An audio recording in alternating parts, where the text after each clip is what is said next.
Hello, one and all. Welcome to week 3 of remote learning with Hotard Algebra 2 style. This week we are starting a new unit on rational functions and equations. Today specifically we are going to be looking at graphing rational functions. Now, before we start our notes, I'd like to begin this lesson with just a short illustration.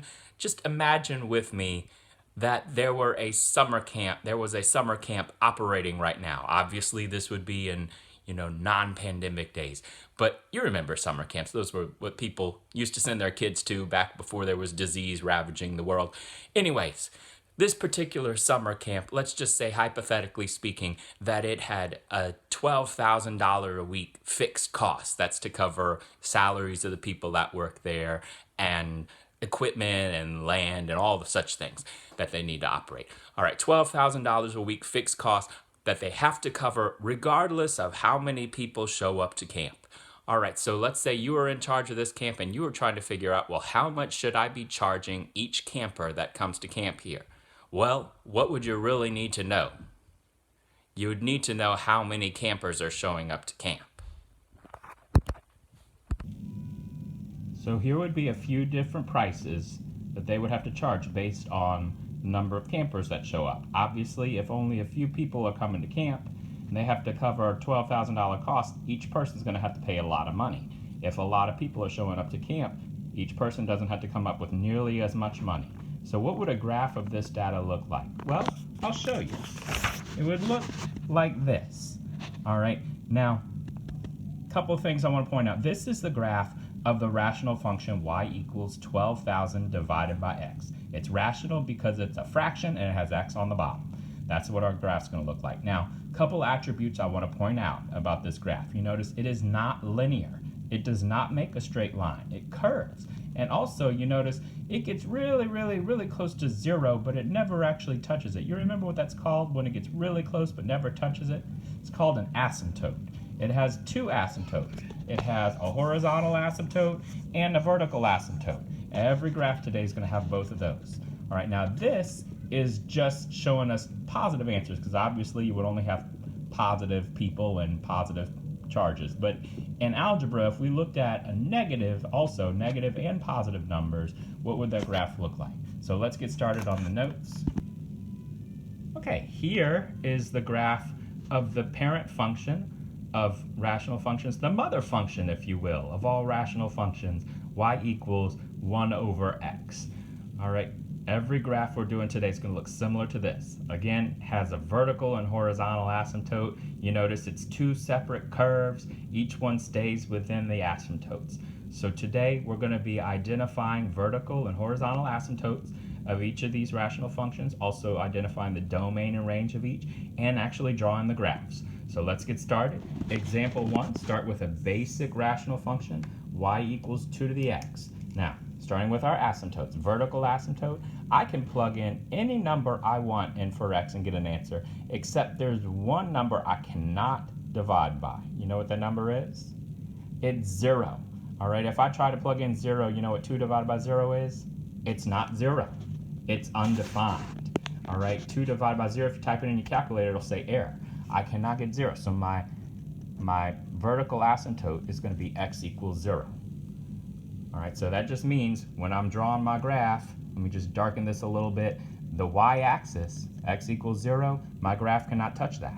And then the horizontal asymptote, there is one number that I cannot get out for an answer, and that is 0, y equals 0. Now, is it always going to be 0? No, it's not. I'm going to show you in a few minutes how you can actually tell what the number is, the nice easy way to check. But y equals 0, there's no number I can plug in for x and divide 2 by that number to get 0. So again, this horizontal asymptote is going to be the x-axis. It cannot touch that. Now, domain and range, y'all remember what that means? Domain is the x number, range is the y numbers. All right, if you know the asymptotes, you know the domain. Domain is all the x numbers. I can plug in, we said, any number we want for x except for what number? 0. So that means my domain is x cannot equal 0. I can plug in any number I want but 0. Same thing for the range. The y numbers, I can plug in any y number I want except what y number will I never get out? 0. Y the output will never equal 0. All right, so it's always going to be the same numbers for the asymptotes as the domain and range. Now let's actually draw this graph. In order to graph this, I'm going to make a little XY table, and I'm going to plug in 4 numbers each time. I need to pick 2 numbers on each side of my vertical asymptote. So since I cannot plug in 0, let's pick 2 easy numbers on each side of 0. So let's use -2, -1, and what are 2 easy numbers on the other side of 0? +1, +2. And we're just going to plug each one of these in separately. So if I plug in -2, what's 2 divided by -2? It's -1. What's 2 divided by -1? It's -2. If I plug in 1, 2 divided by 1 is 2. And if I plug in 2, 2 divided by 2 will be 1. So let's just plot these points now. -2, -1, left 2, down 1. -1, -2, so left 1, down 2. Here I have 2 dots, and then 1, 2, +1, +2, and 2, 1. All right, no, they're not straight lines. No, it's not a box. Remember, it's going to curve. So I'm going to connect the dots. I'm going to have one curve right here on this side of the asymptotes, and then I'm going to have a separate curve up here going through those 2 points. Again, it never touches the asymptotes. You don't touch an asymptote. All right, so there's my graph.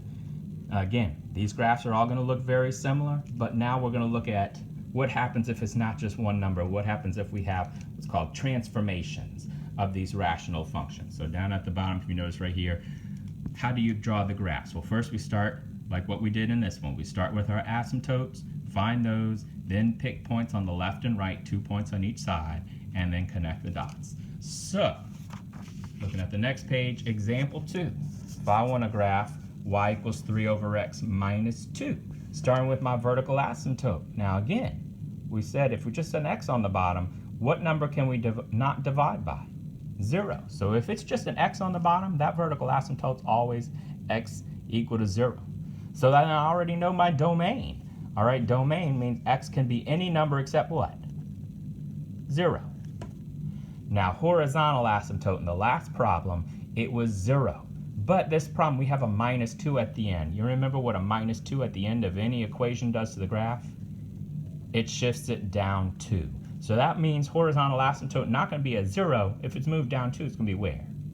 -2. Y equals -2. That number in the back of the equation is always the horizontal asymptote. If there is no number in the back, then it's a 0. So y equals -2. That means my range, y can be any number except -2. So let's start, when I'm drawing my graph, let's start by just graphing the asymptote. So I have a vertical asymptote. Vertical is up and down through the 0. So that's just the y-axis right there. Let me just draw a little dotted line on top. Horizontal asymptote from side to side, going to go through -2. So I'm going to just darken this line right here. Again, this isn't the graph. This is just the asymptote. It's the line the graph cannot touch. So my 2 curves should not be touching those lines.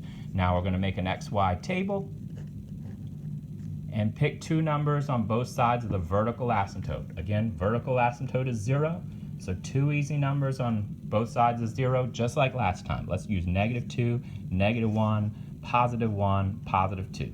I can't use 0 because if I plug in 0, I'm going to get undefined. So let's just work this out. Plug in -2. In order of operations, you need to divide first and then subtract 2. So 3 divided by -2, that's -1.5. -1.5, and then subtract 2 from it. -1.5 minus 2 going to be -3.5.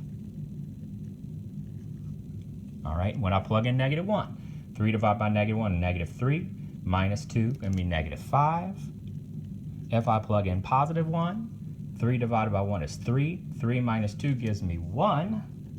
And if I plug in +2, 3 divided by 2, that's 1.5. 1.5 minus 2 is going to be -0.5. So let's just plot these points. I have -2, -1, 2, 3.5, 3.5. I have -1, -1, 2, 3, 4, 5 down here. So it looks like I've got a curve there. And then 1, 1 right here. And then 2, -0.5. Now you might be thinking, wait, that's crossing through the 0. That's all right. Remember, it's not supposed to cross through this asymptote right here. So I'm going to have a curve up here, approaching that asymptote, and I'm going to have a curve down here. Okay, 2 more examples, and then we'll be done. All right, example 3.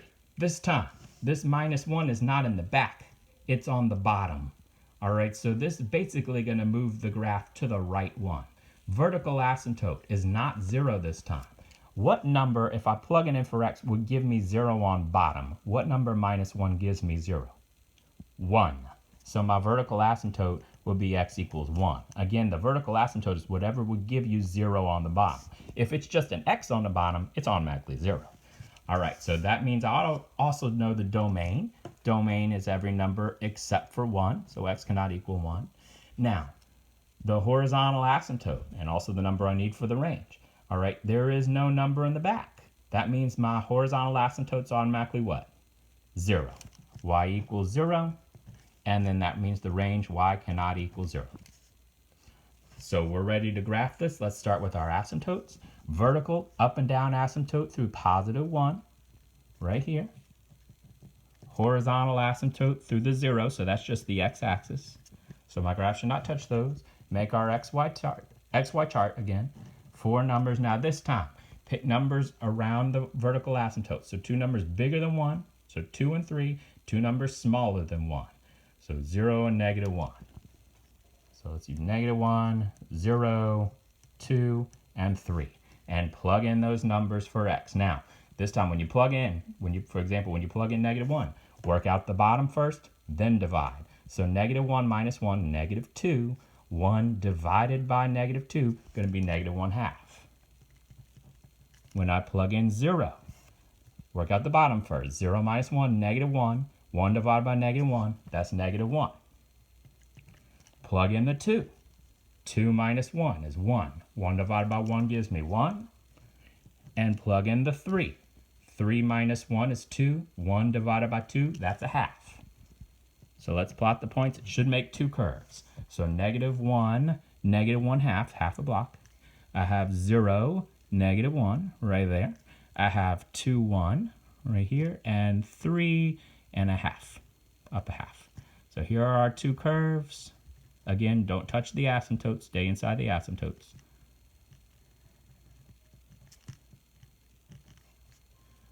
All right, last problem, we're going to put it all together. This one has a little of everything. Vertical asymptote, remember we're looking on the bottom. What would give me 0 on bottom in this problem? -2.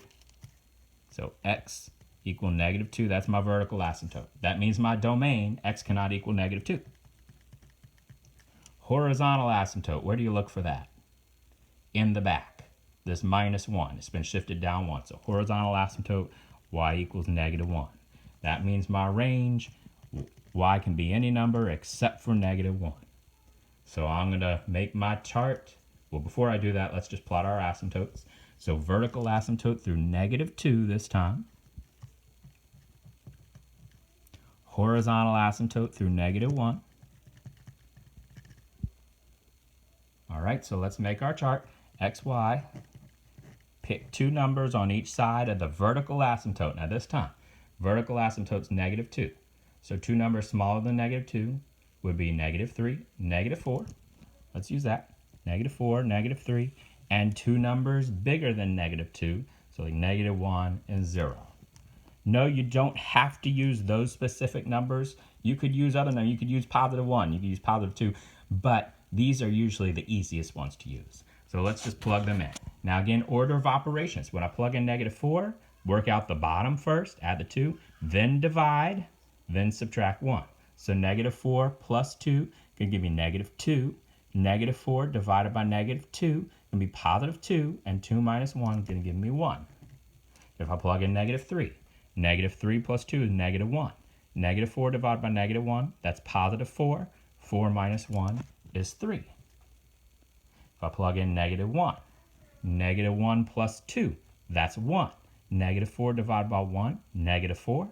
-4 minus 1, I've got -5. And last one, plug in 0.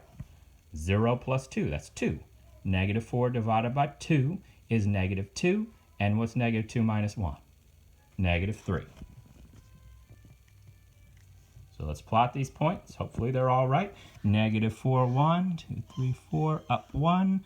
I've got -3, 3, 1, 2, 3, 1, 2, 3 right here. And then -1, -5, 1, 2, 3, 4, 5, and 0 down 1, 2, 3. So connect our two dots. Again, that axes, that's not the asymptotes. The asymptotes are right here. So it's going to stay within those two lines. And then the next one is going to go through here. It can cross through the y-axis this time because that's not the asymptote. It crosses through, it stays within those lines.